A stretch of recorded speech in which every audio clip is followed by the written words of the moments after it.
नमस्कार, जय जोहार। छत्तीसगढ़ न्यूज में आपका बहुत बहुत स्वागत है। चलिए देखते हैं आज की 15 फटाफट बड़ी खबरों को। भेंट मुलाकात समारोह में बीजेपी पर जमकर बरसे सीएम बघेल। छत्तीसगढ़ के बस्तर में युवाओं से भेंट मुलाकात करने पहुंचे मुख्यमंत्री भूपेश बघेल ने छत्तीसगढ़ में लगातार बढ़ रहे ईडी के छापे को लेकर बड़ा बयान दिया है।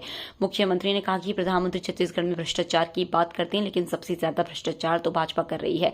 अडानी भाजपा के मित्र हैं, इसलिए सारे खदान, पोर्ट, एयरपोर्ट, यहाँ तक कि बस्तर के खदान, इसके अलावा कोयला खदान, सब एक ही व्यक्ति अडानी को ही चाहता है और हम इस पर रोक लगाते हैं, तो इस कारण से सबसे ज्यादा ईडी का छापा छत्तीसगढ़ में पड़ता है। बघेल का तंज मणिपुर जल रहा है, लेकिन पीएम और गृह मंत्री हंस रहे हैं।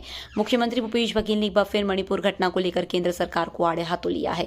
उन्होंने प्रधानमंत्री नरेंद्र मोदी और गृह मंत्री अमित शाह को मणिपुर की घटनाओं को लेकर बड़ी बात कही है।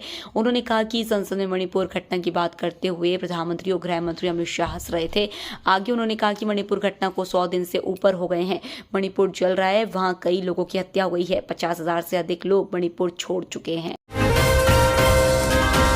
अमेरिका में नाचा ने दिखाई छत्तीसगढ़ की झलक, सीएम भूपेश बघेल ने दी बधाई। नॉर्थ अमेरिका छत्तीसगढ़ एसोसिएशन ने अमेरिका के शिकागो में भारतीय स्वतंत्रता दिवस के अवसर पर आयोजित इंडिया डे परेड के दौरान भारत की समृद्ध आदिवासी सामुदायिक संस्कृति का प्रदर्शन किया। इंडियन कम्युनिटी आउटरीच द्वारा आयोजित परेड में नाचा के सदस्यों ने छत्तीसगढ़ की आदिवासी परंपराओं, लोक जीवन और संस्कृति को दर्शाया। इस अवसर पर उन्होंने छत्तीसगढ़ के आदिवासियों की पारंपरिक वेशभूषा और वाद्य यंत्रों के साथ नृत्य कर दर्शकों को मंत्रमुग्ध कर दिया।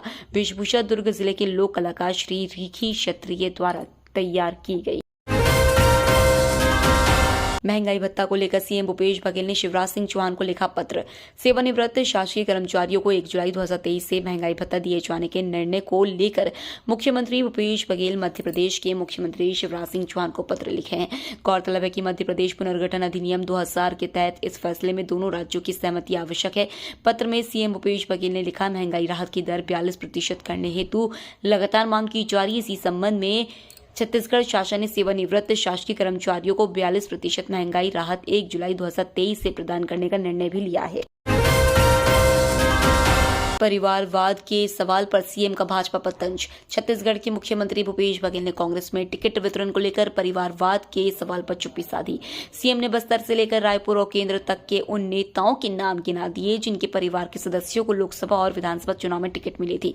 साथ ही केंद्र सरकार पर भ्रष्टाचार का भी आरोप लगाया है। सीएम ने कहा कि प्रधानमंत्री ने भी कल परिवारवाद पर बात की थी, जबकि उनके पार्टी में ही बस्तर से स्वर्गीय बलिराम कश्यप के एक बेटे को विधानसभा और दूसरे बेटे को लोकसभा चुनाव लड़वाया गया। बुलडोजर पर नहीं थम रही सियासत। मुख्यमंत्री भूपेश बघेल ने भाजपा प्रदेश अध्यक्ष अरुण साव के बयान पर पलटवार किया है। साव ने अच्छी बात कही है, क्योंकि रमन सिंह ने स्वीकार किया है कि 1 साल कमीशन बंद कर दो तो 30 साल राज करेंगे। कमीशन लेना बंद नहीं किए और सत्ता से चले गए। 15 साल की सरकार 15 सीट में सिमट गई। अरुण साव पहले अपने घर से शुरुआत कर लें। जितने कमीशन खोर हैं उनके घरों में जो चलाना है वो चलाएं। हम बुलडोजर चलाने में विश्वास नहीं रखते, हम कानून पर विश्वास करते हैं।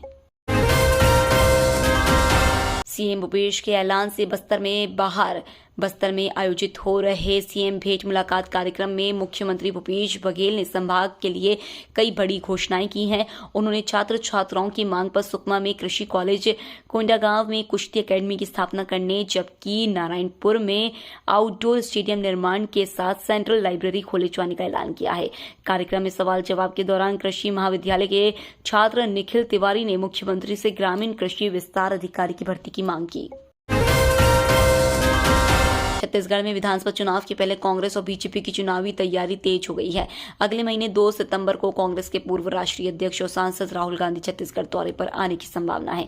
इसको लेकर छत्तीसगढ़ के मुख्यमंत्री भूपेश बघेल ने जानकारी दी है। इसके अलावा बीजेपी केंद्रीय गृह मंत्री अमित शाह फिर छत्तीसगढ़ दौरे पर आ सकते हैं, इसकी भी चर्चा हो रही है। इस लिहाज से ये कहा जा सकता है कि आने वाले दिनों में छत्तीसगढ़ राजनीति का अखाड़ा रहने वाला है। छत्तीसगढ़ के पोषक आहार योजनाओं में शामिल होगा मिलेट। छत्तीसगढ़ राज्य के अंतर्गत संचालित विभिन्न पोषक आहार योजनाओं में मिलेट से बने व्यंजन शामिल किए जाएंगे।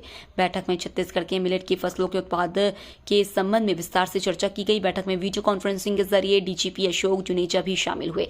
बैठक में छत्तीसगढ़ राज्य लघु वनोपज संघ के प्रबंध संचालक श्री अनिल राय ने लघु वनोपज संघ द्वारा छत्तीसगढ़ में पैदा होने वाले मिलेट के संग्रहण, प्रोसेसिंग, मार्केटिंग सहित अन्य जानकारी विस्तार से दी।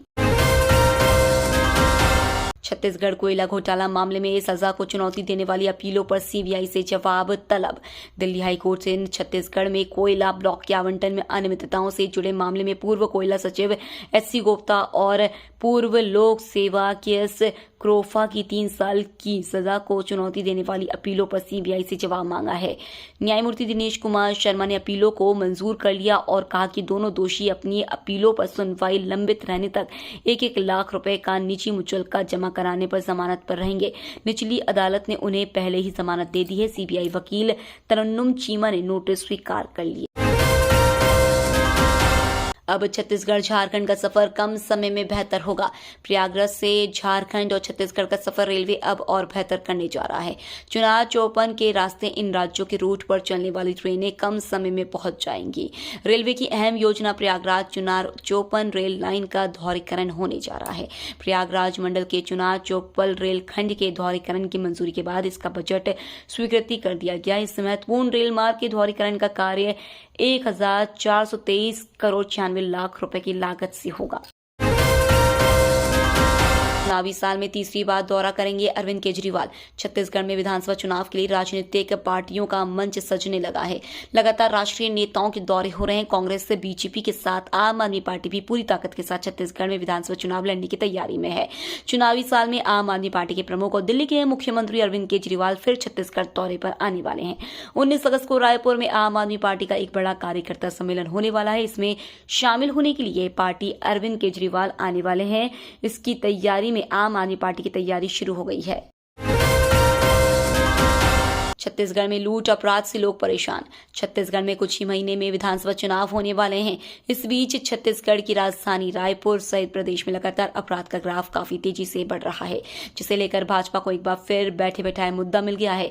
भाजपा लगातार छत्तीसगढ़ में लूट, हत्या, बलात्कार और सरेआम राजधानी में हो रहे चाकूबाजी की घटनाओं पर प्रदेश की कांग्रेस सरकार को घेरते हुए छत्तीसगढ़ में अपराधियों पर बुलडोजर चलाने की बात कह रही है।